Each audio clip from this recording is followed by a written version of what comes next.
ప్రతిపక్ష పార్టీకి అధినేత 40% ఓట్ షేర్ ఉన్న పార్టీ మాది. మాజీ ముఖ్యమంత్రి, దేశంలోనే అత్యంత ప్రజాదరణ కలిగిన నేత జగన్మోహన్ రెడ్డి గారు. అలాంటి వ్యక్తిని పట్టుకొని నువ్వు అని మాట్లాడడానికి మీకు సిగ్గు అనిపించట్లేదా హోంమంత్రి గారు అని నేను అడుగుతున్నాను. మీరు అసలు మీ బాధ్యతని, మీ పదవిని సక్రమంగా నిర్వర్తిస్తున్నారా? మీరు మీ పాలనలో మీ బాధ్యతలు సక్రమంగా నిర్వర్తించడంలో పూర్తిగా వైఫల్యం చెంది దాన్ని కప్పిపుచ్చుకోవడానికి, మీ పదవిని నిలబెట్టుకోవడానికి ఎంతసేపు జగన్మోహన్ రెడ్డి గారి గురించి చులకనగా మాట్లాడమే పనిగా పెట్టుకుంటూ ఉండే పరిస్థితి చూస్తూ ఉన్నాం. కానీ రాష్ట్ర ప్రజలు ప్రతిదీ కూడా గమనిస్తూ ఉన్నారు. రానున్న రోజుల్లో మీకు తగిన బుద్ధి చెప్పడానికి ప్రజలు సిద్ధంగా ఉన్నారని తెలియజేస్తూ ఉన్నాను.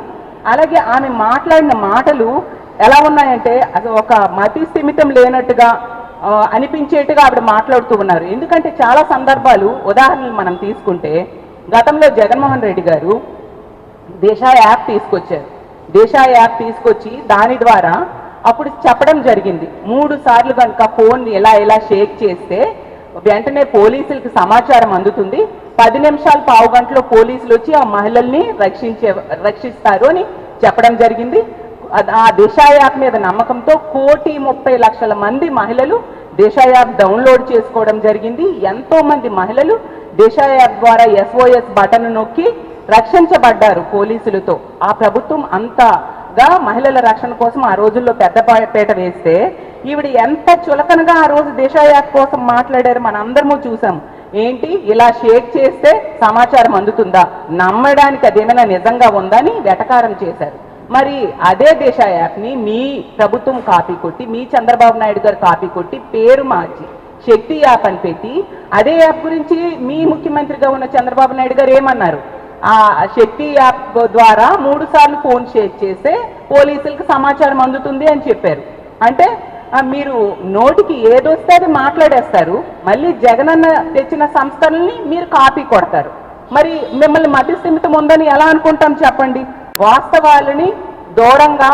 వాస్తవాలకు దూరంగా మీరు ఎప్పుడు మాట్లాడుతూ ఉండే పరిస్థితి, అబద్ధాలు మాట్లాడుతూ ఉండే పరిస్థితి, ఎదుటి వాళ్ళ మీద నిందలు వేసే పరిస్థితి ప్రతి సందర్భంలో కూడా మీ విషయంలో కనిపిస్తూ ఉంది.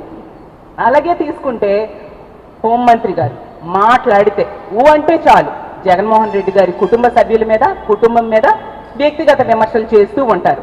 అలాగే తీసుకుంటే ఈ NCLTని విషయం మనం తీసుకుందాం.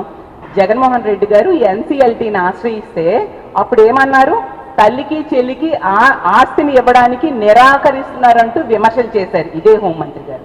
ఆ తర్వాత NCLTలో జగన్మోహన్ రెడ్డి గారికి ఫేవర్గా తీర్పు వస్తే అప్పుడు కూడా ఎంత ఘోరంగా కామెంట్ చేశారంటే, చంకలు గుద్దుకున్నారు, ఏదో విజయం సాధించినట్టుగా ప్రవర్తిస్తున్నారు అని చెప్పారు. అమ్మ, జగన్మోహన్ రెడ్డి గారు ఆ ఇష్యూ గురించి ఎక్కడైనా ఒక్క మాట అయినా మాట్లాడారా? చూపించండి, ఒక్క దగ్గరైనా ఆ విషయం కోసం మాట్లాడారా? అసలు వాస్తవం జరిగింది ఏంటంటే, ఈ NCLTని ఆశ్రయించిన సంఘటనలో దీని వెనక చంద్రబాబు నాయుడు గారి కుట్ర ఉంది. చంద్రబాబు నాయుడు గారి కుట్ర ఉంది కాబట్టి జగన్మోహన్ రెడ్డి గారు దాన్ని ముందుగానే కనిపెట్టి గ్రహించి దానికి తగ్గట్టుగా చర్యలు తీసుకున్నారు. ఆ కుట్ర జరగకుండా భగ్నం చేశారు. కాబట్టి ఈరోజు NCLTలో జగన్మోహన్ రెడ్డి గారికి అనుకూలంగా తీర్పు వచ్చింది. ఈ సంఘటనలో ఎక్కడ కూడా జగన్మోహన్ రెడ్డి గారు ఒక్క మాట కూడా మాట్లాడలేదు. కానీ మీరు దిగజారిపోయి ఒక హోంమంత్రి స్థాయిలో ఉండి ఎలాంటి వ్యాఖ్యలు చేశారో ఆ వ్యాఖ్యలు చూసి నిజంగా ఒక మహిళలుగా మేమందరం సిగ్గుపడుతూ ఉన్నాం. అంత దారుణమైన దిగజారిపోయిన వ్యాఖ్యలు చేశారు. మళ్ళీ తిరిగి మీరు ప్రెస్ మీట్లో చెప్తూ ఉన్నారు, ఏంటి ప్రజాప్రతినిధులు కానీ, మాజీ ప్రజాప్రతినిధులు కానీ అవతల వాళ్ళు చీకొట్టేట్టుగా మాట్లాడకూడదు, మంచే మాట్లాడాలి, చెడు మాట్లాడకూడదు, వాళ్ళని చూసి ఆదర్శంగా తీసుకోవాలి. అంటే ఈ మాటలన్నీ మీరు మాటలకు మాత్రమే కానీ చేతల్లో మీ మాటలు అమలులో చూపించరా నేను అడుగుతూ ఉన్నాను.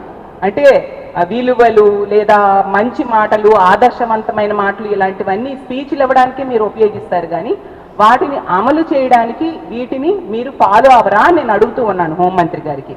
నిజంగా ప్రతి సందర్భంలో కూడా మీరు ఎంత సంస్కార రాహిత్యంగా వ్యవహరిస్తూ ఉన్నారో మనకు అర్థమవుతూ ఉంది. జగన్మోహన్ రెడ్డి గారి గురించి కానీ, అతని కుటుంబ సభ్యుల గురించి కానీ, లేదా ప్రతిపక్ష పార్టీ అయిన మా వైఎస్ఆర్ కాంగ్రెస్ పార్టీ గురించి కానీ, అందులో ఉన్న నాయకుల గురించి కానీ, కార్యకర్తల గురించి కానీ ప్రతి సందర్భంలో కూడా మీరు సంస్కారహీనంగా మాట్లాడుతూ ఉండే పరిస్థితి మనం చూసాం. వ్యక్తిగత విషయాలు మీరు ఎందుకు, కుటుంబ విషయాలు మీరు మాట్లాడుతున్నారో అని నేను అడుగుతున్నాను. ప్రతి ఒక్కరు కూడా వ్యక్తిగత కుటుంబ సమస్యలు ఉంటాయి. ఉండేప్పుడు మరి మీ ఇంట్లో కుటుంబ సమస్యలు లేవా, వ్యక్తిగత సమస్యలు లేవా, మీరు ప్రాబ్లమ్స్ ఫేస్ చేయలేదా?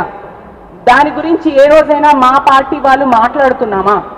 మరి మీరెందుకు నోరు అదుపులో ఉంచుకోకుండా జగనన్న వ్యక్తిగత కుటుంబ సమస్యల గురించి మీరు ప్రెస్లో తప్పుగా అబద్ధపు మాటలు మాట్లాడి ప్రజల్ని మభ్య పెట్టడానికి ప్రయత్నిస్తున్నారు. దీన్ని మేము తీవ్రంగా ఖండిస్తూ ఉన్నాము.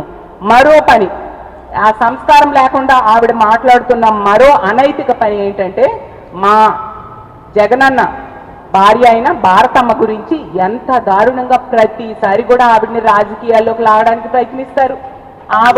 ఆవిడ పని చేసుకుంటూ ఎప్పుడు రాజకీయాలు జోలికి పోరు, రాజకీయాల కోసం మాట్లాడరు, ఎదుటి వ్యక్తుల గురించి విమర్శలు చేయరు, ఒక మాట అనరు. ఆవిడ పనేదో ఆవిడ చూసుకుంటారు. ఆవిడ వ్యాపారము లేదా సంఘ సేవ చేసుకుంటూ గడిపే వ్యక్తి ఆవిడ్ని ఎంతసేపు ఏ సందర్భంలోనూ అయినా రాజకీయాల్లోకి, ప్రతి ఇష్యూలో కూడా భారతమ్మ పేరును రాజకీయాల్లోకి లాగడానికి ప్రయత్నిస్తారు. అంటే మీకు ఒక మానవత లేదా? మీరు అసలు మహిళల్ని గౌరవించే సంస్కృతి మీ దగ్గర లేదా అని నేను అడుగుతూ ఉన్నాను. అంత ఇంగిత జ్ఞానం లేకుండా, అంత సంస్కారం లేకుండా మీరు ఎందుకు ప్రవర్తిస్తున్నారు? అంటే మీ పదవి నిలబెట్టుకోవడానికి ఎంతైనా దిగజారిపోయి మీరు మాట్లాడతారా?